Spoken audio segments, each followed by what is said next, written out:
ఏడాదిగా ప్రయత్నించిన సంతానం కలగలేదా? Noah IVF లో ఉచితంగా సంప్రదించండి. జగన్నాథం గుడుంబ శంకర. నమస్కారం సార్, నేను మీకోసం వచ్చాను సార్. మీరేదో కథ చెప్తా అన్నారు. ఇదొక పవర్ఫుల్ క్రైమ్ స్టోరీ. అవంటే నాకు బాగా ఇష్టం. మీకు కూడానా? నాకు కూడా ఇష్టమే. KGF ఓన్లీ 3 chapters, కానీ ఇది 7 chapters. రికార్డ్ చేయి, స్టోరీ ప్రశాంత్ గారికి ఇచ్చాను. స్వామీజీ, ఆ క్రైమ్ స్టోరీ చెప్పండి. పద పద పద పద పద కథ మొదలు పెడదాం. తీస్తే ఈ కథ డైలీ సీరియల్ అవుతుంది. రామాయణం, మహాభారతం ఇవేమి పనికిరావు. సాకులు, జలకులు, టన్లు, ట్విస్ట్ మీద ట్విస్ట్లు, ప్రతి సీను క్లైమాక్స్ లో ఉంటుంది. చెప్పండి చెప్పండి. మీరు 7 చేపల కథ వినుంటారు, కానీ ఇది ఒకే మనిషిని 7 రకాలు చంపేసిన కథ. దండం పెట్టినంత ఈజీగా సొంత బాబాయిని చంపేసి పిండం పెట్టారు. ఒక్కోసారి ఒక్కో కారణం చెప్తూ 7 కట్టుకథలు. చెప్పండి చెప్పండి. మొదటి కథ ఇప్పటిదాకా తెలుగు ఫ్యాక్షన్ సినిమాలో మనం చూడని సన్నివేశం. అర్ధరాత్రి సొంత బాబాయిని గొడ్డలతో నరికి చంపేసి వెళ్ళిపోయారు. తెల్లవారుజాను ముఖానికి పౌడర్ పూసుకొచ్చి ఏం తెలియనట్టు ఆస్కార్ పర్ఫార్మెన్స్ ఇచ్చారు. ఏదో గోడ కట్టినట్టు, గులాబీ మొక్కకి అంటు కట్టినట్టు చాలా పద్ధతిగా బాబాయ్ బాడీకి కుట్లేసి కట్లు కట్టారు. ఆ తర్వాత మీడియా ముందుకొచ్చి దేవుడు పాపాత్ముడు, బంగారం లాంటి మా బాబాయ్ని గుండెపడుతూ తీసుకెళ్ళిపోయాడు అంటూ ఎస్వి రంగారావు మళ్ళీ పుట్టాడా అనే రేంజ్లో నటించారు. కానీ అక్కడ రక్తం ఉండడంతో అందరికీ డౌట్ వచ్చింది. దీంతో రక్తపు వాంతులు అని కవర్ చేసి ప్రయత్నం చేశారు. దీంతో అది రక్తపు వాంతులని అబద్ధం చెప్పి మొత్తానికి అలా కవర్ చేసే ప్రయత్నం చేశారు. కానీ బాడీ గాయాలు, కట్లుండడంతో అందరికీ డౌట్స్ పెరిగాయి. దీంతో ఒంటి మీద చొక్కా మార్చిన తేలిగ్గా కథ పూర్తిగా మార్చేశారు. ఏం చేశారు సార్? రెండో కట్టు కదా, సింపుల్ గా బాబాయ్ హత్యని అప్పటి అధికార పార్టీ మీద తోసేశారు. అది వాళ్ళు చెప్పిన రెండో కట్టు కదా. ఎవరు స్వామి వాళ్ళు ఎలా ఉన్నారు? ఎంతసేపు చెప్పినా అర్థం కలదు నీకు? నీ రాజధాని ఏంట్రా? ఎవరికి తెలుసు? క్రిమినల్స్ రా, కుట్రలు కుతంత్రాలు తెలుసు వాళ్ళకి. నారాస రక్త చరిత్రని తప్పుడు ప్రచారం చేశారు. సౌమ్యుడు అజాత శత్రువుని మా బాబాయ్ని కిరాతకంగా చంపేశారంటూ గ్లిజన్ కూడా లేకుండానే కన్నీళ్లు పెట్టుకున్నారు. మాకు రాష్ట్ర పోలీసుల మీద నమ్మకం లేదు, సిబిఐ విచారణ కావాలన్నారు. తాము అధికారంలోకి రాగానే బాబాయ్ని చంపిన దుర్మార్గుల్ని జైల్లో పెడతామని మాయమాటలు చెప్పారు. వాళ్ళ ముందు మహామహా నటులు కూడా బలదూరే. పాపం బాబాయ్ కూతురు కూడా తన సోదరుడు సీఎం అయితే తనకు న్యాయం జరుగుతుందని నమ్మింది. జనాలు సైతం వాళ్ళ నటన నమ్మి జాలితో ఒక్క ఛాన్స్ ఇచ్చారు. ఒకే దెబ్బకి 2 పిట్లు అన్నట్టుగా. ఏమైంది సార్? ఒక్క ఛాన్స్ దెబ్బకి అటు బాబాయ్ కేసు అటుకెక్కింది, ఇటు చూస్తే రాష్ట్రం సంకనాకిపోయింది. అది రెండో కట్టు కదా. అర్థమైందిగా. ఇక మూడో చెప్తా.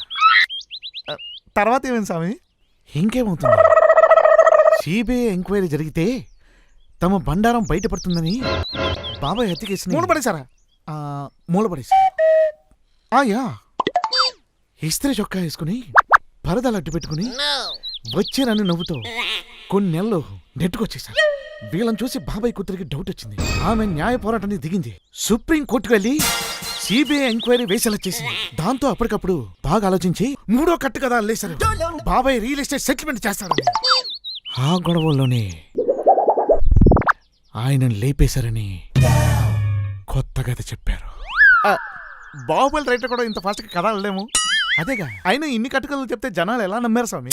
పిచ్చోడా, 3 రాజధానులు కడతామంటే నిజమని నమ్మినోళ్ళు 7 కట్టుకథలు చెప్తే నమ్మరా? అఫ్కోర్స్ నమ్ముతారు. అదేగా చెప్పేది. సిబిఐ వచ్చి తీగలాగడంతో డొంక కదలడం మొదలైంది. ఒక్కో పేరు బయటకు వస్తుంది. వీళ్ళ వెన్నుల్లో వణుకు మొదలైంది. పిచ్చెక్కిపోతుంది. ఈసారి ఏకంగా బాబాయ్ క్యారెక్టర్ ని బ్యాక్ చేశారు. తనకి ఇల్లీగల్ అఫైర్స్ ఉన్నాయని ప్రచారం చేశారు. నీచుడు దుర్మార్గుడు అన్నారు. దిగజారిపోయారు.